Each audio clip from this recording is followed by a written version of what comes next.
नमस्कार दोस्तों, मैं एडवोकेट अमित कबीर आपका एक बार फिर से हमारे यूट्यूब चैनल आर्टिकल 32 में वेलकम है। दोस्तों, इससे पहले हमने जो वीडियो बनाया था उसमें हमने हिंदू मैरिज एक्ट 1955 के अंतर्गत जो ग्राउंड्स ऑफ डिवोर्स हैं वो हम डिस्कस कर रहे थे और हमने ये जाना था कि डिवोर्स के दो तरीके हैं। एक तो है डिवोर्स बाय म्यूचुअल कंसेंट जो कि सबसे आसान तरीका है तलाक का, और दूसरा है डिफ़ॉल्ट थ्योरी के आधार पर डिवोर्स कि एक जो शादी के पक्षकार हैं पति पत्नी, उनमें से किसी एक की गलती है और दूसरा पक्षकार उससे पीड़ित है तो वो किस तरीके से यहाँ पर तलाक पा सकता है। ये थोड़ा कठिन तरीका है जो दूसरा तरीका है डिफ़ॉल्ट थ्योरी का, और जो म्यूचुअल कंसेंट का है वो बहुत ही ईजी तरीका है। 6 महीने की यहाँ पर डेट पड़ती है, कूलिंग पीरियड रहता है, उसके बाद आपको डिवोर्स मिल जाता है। तो फ्रेंड्स, सबसे पहले जो ग्राउंड्स हमारे रह गए थे शेष, हमने दो ग्राउंड्स जान लिए थे, एडल्ट्री और क्रूअल्टी, कि एडल्ट्री और क्रूअल्टी के आधार पर किस तरीके से आप डिवोर्स पा सकते हैं। तो तीसरा ग्राउंड आज हम देखने जा रहे हैं वो है डेजर्सन, अभित्याग। तो अभित्याग का मतलब होता है कि पत्नी ने अपने पति को यहाँ पर छोड़ दिया हो या पति ने अपनी पत्नी को छोड़ दिया हो। तो यहाँ पर टाइम पीरियड दिया है 2 वर्ष या इससे अधिक। तो यहाँ पर 2 वर्ष या इससे अधिक समय के लिए एक पक्षकार ने, शादी के एक पक्षकार ने दूसरे पक्षकार को छोड़ दिया है, तो यहाँ पर इस आधार पर डिवोर्स मिल सकता है। ये इसमें बताया गया है डेजर्सन में कि पत्नी ने पति को छोड़ दिया हो या पति ने पत्नी को छोड़ दिया हो, 2 साल का समय हो गया हो अलग रहते हुए। और इसके संबंध में एक महत्वपूर्ण बात और है, वो हम देख लेते हैं। एक महत्वपूर्ण केस है वो हम देख लेते हैं। युवरानी लोक राज्य लक्ष्मी बनाम युवराज विजेंद्र किशोर सिंह AIR 1984। इसमें कहा गया कि घर को त्यागने से नहीं, केवल घर को त्यागने मात्र से नहीं बल्कि हृदय रूपी घर से त्यागने से है। जो डेजर्सन का मतलब है केवल यहाँ पर ये नहीं कि वो लोग अलग रह रहे हैं 2 साल से, वो जो पति है घर पर नहीं आया या पत्नी घर पर नहीं आई है 2 साल या इससे अधिक समय से, केवल ये मतलब नहीं है। मतलब उनका बिल्कुल कनेक्शन, उनका जो आपसी लगाव है बिल्कुल ख़त्म हो गया, वो एक दूसरे से बात नहीं करना चाहते हैं। तो ये भी महत्वपूर्ण ये केस की बात है कि केवल अलग मात्र रहने से एक दूसरे को ये नहीं मान लिया जाएगा कि परित्याग कर दिया। परित्याग का मतलब है कि दिल से अपनी पत्नी को त्याग देना कि मैं इसके साथ नहीं रह रहा हूँ और उसे छोड़ देना, इस तरीके से इसका यहाँ पर ये मतलब है। अगला ग्राउंड हम देख लेते हैं। अगला ग्राउंड है कन्वर्जन, धर्म परिवर्तन। तो आप जानते हैं धर्म परिवर्तन का आज बहुत ही ज़्यादा विवाद भी यहाँ पर चल रहा है धर्म परिवर्तन का, कि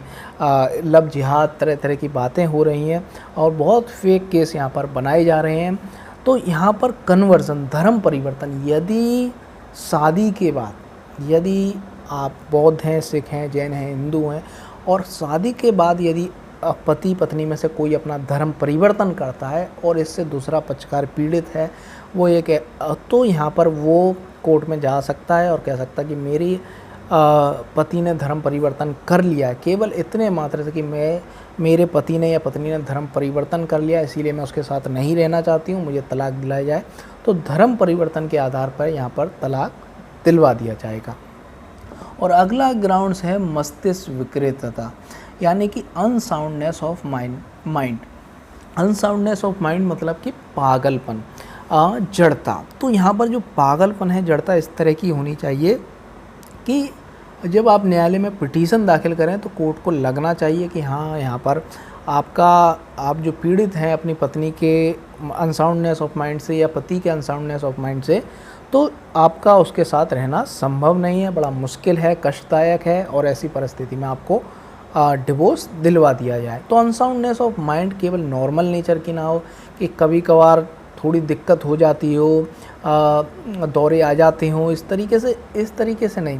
वो उसका इस तरीके से होना चाहिए कि उसकी जिंदगी, उसका जो पति है पत्नी, उसके साथ रहना उसका जीवन नरक जैसा हो गया हो, बड़ा मुश्किल हो गया हो, वो सेक्सुअल इंटरकोर्स उसके साथ नहीं कर सकता हो, उसकी जड़ता के कारण उसके साथ जो भी उसके पारिवारिक जो भी उसके संबंध हैं पारिवारिक, उनको वो नहीं निभा सकता है। तो ये होना चाहिए, तब जाके यहाँ पर अनसाउंडनेस ऑफ माइंड के आधार पर तलाक मिल सकता है। तो यहाँ पर ये कोर्ट की डिस्क्रिशन पावर है कि वो देखें कि इस तरह का की अनसाउंडनेस ऑफ माइंड है कि पत्नी या पति जो भी पीड़ित है दूसरे पक्षकार की अनसाउंडनेस ऑफ माइंड से, क्या वो इस तरह की है कि यहाँ पर उसका रहना बड़ा मुश्किल है, वो यहाँ पर बहुत ही ज़्यादा प्रताड़ित है, इसके कारण जो उसकी सेक्सुअल लाइफ है वो भी वो इन्जॉय नहीं कर पा रही है। तो इस तरीके से यहाँ पर ये कोर्ट देखती है, तब यहाँ पर डिवोर्स दिलवाया जाता है। अगला ग्राउंड है लेप्रोसी, कोढ़ रोग, लेप्रोसी डिसीज़ कोढ़ रोग। तो यहाँ पर कोढ़ रोग एक संक्रमित टाइप का रोग होता है, जिसमें व्यक्ति के हाथ पैर, यहाँ पर कुछ उंगलियाँ ऐसी होती हैं विकसित नहीं होती हैं, चेहरे पे बहुत सारे मसे होना, पूरे शरीर पे मसे होना। इस तरीके से आप यहाँ पर जब लेप्रोसी सर्च करेंगे गूगल पे, इमेज देखेंगे, तो आपको समझ में आएगा किस तरह की ये बीमारी होती है। तो लेप्रोसी की यदि बीमारी है तो यहाँ पर एक घातक संक्रामक ये रोग होता है, और ऐसी स्थिति होती है कि कोई भी व्यक्ति यहाँ पर उसके साथ यहाँ पर सोना बैठना ये बड़ा मुश्किल हो जाता है, तो इसके आधार पर भी डिवोर्स मिल सकता है। तो ये है, इसके बारे में हम थोड़ा पढ़ लेते हैं। लेप्रोमेटस कोढ़ घातक एवं संक्रामक रोग होता है, ये घातक और संक्रामक रोग होता है। ये कोढ़ चिकित्सा से अच्छा नहीं हो सकता है। ये कोढ़ जो लेप्रोसी है वो चिकित्सा पद्धति से सही नहीं हो सकती है। विवाह के दूसरे पक्षकार को तलाक का आधार इसके आधार पर तलाक दिलवाया जा सकता है, ये है। और अगला जो ग्राउंड है वो है रतिजन्य रोग, वेनेरियल डिसीज़। तो ये होता है यौन रोग। यौन रोग मतलब कि यदि पति पत्नी आपस में यहाँ पर शारीरिक संबंध बनाते हैं और पति या पत्नी को किसी को भी यहाँ पर रतिजन्य रोग है, मतलब कि वेनेरियल डिसीज़ है, तो ऐसी परिस्थिति में यहाँ पर ऐसी परिस्थिति में क्या होगा, उस दूसरे व्यक्ति को भी यहाँ पर डिसीज़ फैल जाएगी, यौन रोग यहाँ पर हो जाएगा दूसरे पक्षकार को भी। तो ऐसी परिस्थिति में यहाँ पर इस आधार पे भी डिवोर्स की पिटीशन दाखिल की जा सकती है, और कोर्ट ये देखेगा कि सच में ऐसा है या नहीं है, और इस आधार पे आपको यदि सच्चाई है तो डिवोर्स ज़रूर मिलेगा। तो ये अगला ग्राउंड है हमारा रिनंसिएशन ऑफ वर्ल्ड, संसारिक जीवन से परित्याग। तो रिनंसिएशन ऑफ वर्ल्ड यहाँ पर इसे सिविल डेथ माना जाता है कि व्यक्ति यहाँ पर सन्यासी हो गया है, उसने शारीरिक जो संसारिक संबंध है, अपने परिवार से संबंध, संसार से जो संबंध है, जो मोह माया है, वो सब त्याग दिया है, वो सन्यासी हो गया है। तो ऐसी स्थिति में भी यहाँ पर क्या होगा, तो फिर उसे शादी की क्या ज़रूरत है, तो डिवोर्स ही दे दे। तो इस आधार पे जो भी पीड़ित पक्षकार है, यदि पत्नी सन्यासी बन गई है तो पति यहाँ पर इस आधार पर डिवोर्स मांग कर सकता है, और पति यदि सन्यासी बन गया है, उसने रिनंसिएशन ऑफ वर्ल्ड कर दिया है, तो यहाँ पर पत्नी उसके लिए डिवोर्स इस आधार पर डिवोर्स की मांग कर सकती है। तो ये है। और हमारा अगला ग्राउंड है प्रिज्यूम्ड डेथ। प्रिज्यूम्ड डेथ मतलब कि प्रिज्यूम्ड डेथ आईपीसी के अंतर्गत भी है और भी एक्ट्स के अंतर्गत है। तो प्रिज्यूम्ड डेथ के अंतर्गत जो समय है वो 7 वर्ष का रहता है, अलग और भी एक्ट्स में, और यहाँ पर भी 7 वर्ष का ही समय दिया गया है कि 7 वर्ष से पति या पत्नी लापता है, उसके बारे में किसी ने सुना नहीं है। अगर वो जिंदा होती तो ज़रूर किसी ना किसी ने सुना होता, आस पड़ोसी ने सुना होता, घर के किसी व्यक्ति ने सुना होता, रिश्तेदारों ने सुना होता। तो 7 वर्ष तक उसके बारे में कोई पता नहीं है, उसके बारे में कुछ सुना नहीं है, तो ये मान लिया जाएगा कि उसकी डेथ हो गई है, प्रिज्यूम्ड डेथ मान ली जाएगी, और इस आधार पर उसे डिवोर्स दिला दिया जाएगा। तो इसका मतलब नहीं कि उसकी डेथ हो गई ही है, उसकी डेथ हो गई है ऐसा मतलब नहीं है, लेकिन उसे यहाँ पर ऐसा प्रिज्यूम्ड डेथ यहाँ पर मान लिया जाएगा। उपधारणा ये कर ली जाएगी कि उसकी डेथ हो गई है, और वो 7 वर्ष के बाद आ भी जाता है और यहाँ पर डिवोर्स हो गया है, तो वो डिवोर्स की डिक्री को इस आधार पर चुनौती नहीं दे सकता कि मैं मरा नहीं था। तो ये वो चुनौती नहीं दे सकता, क्योंकि वो 7 वर्ष वो चुनौती इस आधार पे दे सकता है कि मेरे बारे में तो मालूम था घर वालों को मैं यहाँ पर रह रहा हूँ, और ये झूठा केस फाइल, झूठी पिटीशन ये दाखिल की गई थी, तो इस आधार पे तो दे सकता है। लेकिन ये कहना कि मैं तो जिंदा था या मेरी डेथ प्रिज्यूम्ड क्यों की गई, इस आधार पे चुनौती नहीं दे सकता है। अगला ग्राउंड्स है 10 और 11 में, जो अगले ग्राउंड हैं वो यहाँ पर सेक्शन 13 के अंतर्गत नहीं है, लेकिन केसेस के आधार पे और जो प्रैक्टिकली जो चलता है, तो बहुत ही ज़्यादा इम्पोर्टेंट ये ग्राउंड्स हैं। जुडिशियल सेपरेशन, तो जुडिशियल सेपरेशन सेक्शन 10 के अंतर्गत बताया गया है हिंदू मैरिज एक्ट 1955 में। तो यहाँ पर जुडिशल सेपरेशन के अंतर्गत क्या होता है, पति पत्नी को न्यायालय 1 साल के लिए अलग रखने का ऑर्डर देता है, डिक्री पारित करता है 1 साल से अलग रहने के लिए, देखता है कि वो ये 1 साल तक अलग रह सकते हैं या नहीं रह सकते हैं। और 1 साल से यदि वो समय से अलग रह लेते हैं तो इस आधार पे आगे ये डिवोर्स का आधार बनता है और इस आधार पे भी डिवोर्स दे दिया जा सकता है। तो ये 10वां ग्राउंड है कि वो 1 साल से यदि कोर्ट ने ये दिया है, कोर्ट देख रही है, ऑर्डर दिया है कि 1 साल तक अलग रहो, और वो 1 साल तक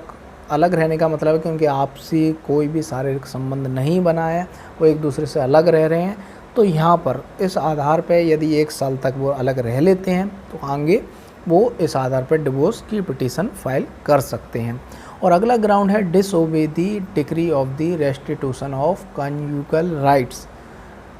तो restitution of the conjugal rights की decree section 9 of Hindu marriage act 1955 के अंतर्गत बताई गई है। इसमें हमारा ये है कि इसमें जो पीड़ित पक्षकार होता है, पति और पत्नी, तो वो यहाँ पर कोर्ट में पिटीशन ये फाइल करते हैं, restitution of the conjugal right की पिटीशन दाखिल करते हैं, मतलब कि मेरी पत्नी को मैं अपने पास रखना चाहता हूँ या मैं अपने पति को अपने पास रखना चाहती हूँ, इसलिए यहाँ पर ये डिक्री पारित की जाए कि मेरी पत्नी मेरे साथ रहे या मेरा पति मेरे साथ रहे। तो यहाँ पर और रहे, और जो भी यहाँ पर जो भी दाम्पत्य जीवन के लिए ज़रूरी है वो निर्वाह करे, दाम्पत्य जीवन अपना निर्वाह करे। और कोर्ट ये पाती है कि कोई ग्राउंड नहीं है, ऐसा इस तरह की स्थिति नहीं है, पति परेशान भी नहीं कर रहा है या पत्नी परेशान भी नहीं कर रही, तो भी दूसरा पक्षकार अलग रह रहा है, तो यहाँ पर वो कंजुगल राइट ऑफ रेस्टिट्यूशन की डिक्री पारित कर देती है कि यदि पत्नी के अगेंस्ट करती है तो इसका मतलब है कि पत्नी को वो ऑर्डर दे रही है कि पति के घर पे जाकर रहो, उसके साथ अपने दाम्पत्य जीवन का निर्वाह करो, और पति को दे रही है तो यह मतलब है कि पति अपनी पत्नी के साथ रहे और उसके साथ ये अपने कंजुगल राइट्स का निर्वाह करे। और यदि डिक्री पारित होने के बाद भी वो पत्नी यहाँ पर अपने पति के साथ नहीं रहती है, जो कोर्ट ने डिक्री पारित की है उसका पालन नहीं करती है, तो यहाँ पर ये पति के लिए या पत्नी के लिए ये आधार बन जाता है जिसके पक्ष में ये कंजुगल राइट की डिक्री पारित की गई है कि वो उस आधार पर कि सर आपने तो यहाँ पर कंजुगल राइट्स की डिक्री पारित की थी और ये मेरे साथ नहीं रह रही है, इसलिए यहाँ पर मुझे डिवोर्स ही दिला दिया जाए, जब तो मेरे आपके आदेश का पालन नहीं कर रही है और मेरे साथ रह रही नहीं है, इसलिए डिवोर्स दिला दिया जाए, तो इस आधार पर डिवोर्स मिल सकता है। लेकिन यदि दूसरा पक्षकार ये कह देता है, पत्नी ये कह देती है जिसके अगेंस्ट या कंजुगल राइट्स की ये डिक्री पारित हुई है, वो ये सिद्ध कर देती है कि पति है वो शराब के नशे में आता है, मेरे साथ मारपीट करता है, मैं उसके साथ नहीं रह सकती हूँ, तो यहाँ पर conjugal right restitution of conjugal rights की डिक्री होने के बावजूद भी यहाँ पर डिवोर्स का आधार नहीं होता है। तो यहाँ पर यदि जो पक्षकार है जिसने यहाँ पर इसके लिए डिक्री के लिए अप्लाई किया था, तो यहाँ पर उसका कोई दोष नहीं होना चाहिए, तभी यहाँ पर डिवोर्स का आधार बनता है। जैसे कि पति के पक्ष में यदि कंजुगल राइट्स की डिक्री पारित हुई तो यहाँ पर पत्नी उसके साथ रहना शुरू कर देती है और पति यहाँ पर उसके साथ यदि मारपीट करता है, गाली गलौज करता है, इसलिए वो अलग रहती है, इसलिए वो अपनी इस डिक्री का पालन नहीं कर पाती है, तो इस आधार पर डिवोर्स की डिक्री पारित नहीं की जाएगी। लेकिन यदि पत्नी के अगेंस्ट यदि डिक्री पारित की गई है restitution of the conjugal rights की और वो बिना किसी कारण के अपने पति से अलग रह रही है, तो इस आधार पर डिवोर्स मिल जाएगा। तो friends, thank you very much. आपको हमारा ये वीडियो कैसा लगा हमें कमेंट बॉक्स में कमेंट करके ज़रूर बताएं और हमारे साथ बने रहें।